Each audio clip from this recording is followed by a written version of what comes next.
Love, unrequited, robs me of my rest.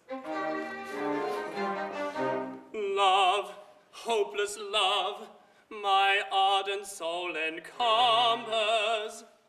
Love, nightmare-like, lies heavy on my chest and weaves itself into my midnight slumbers.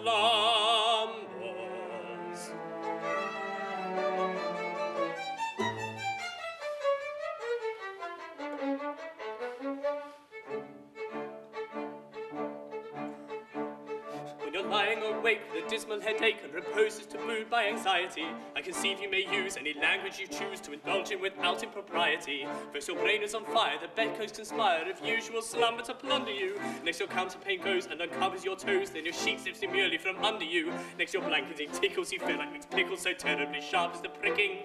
And you're hot and you're cross and you tumble and toss till there's nothing twixt you and the ticking. Then the bedclothes will creep to the ground in a heap and you pick them all up in a tangle. Next your pillow resigns and politely declines to remain at its usual angle. When you get some repose in the form of a dose with hot eyeballs and head ever aching. But your slumbering teems of such horrible dreams that you'd very much better be waking.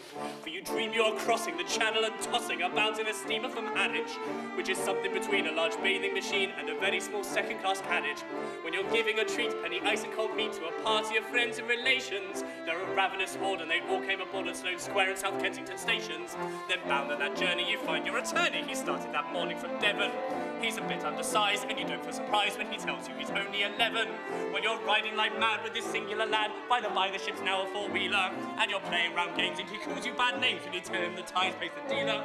But this you can't stand, so you throw up your hand and you find you're as cold as an icicle. In your shirt and your socks, the back sealed with gold cloth, crossing Salisbury Plain on a bicycle. And he and the crew are on bicycles too, which they somehow or other invested in. And he's telling the tars of the particulars of a company he's interested in. It's a scheme of devices to get at low prices, or goods from cough mixtures to cables, which tickled the sailors by treating retailers as though they were all vegetables. First get a good spaceman to plant small tradesman, plus take off his boots with a boot tree, and his feet will take root and his fingers will shoot and they'll blossom and bud like a fruit tree.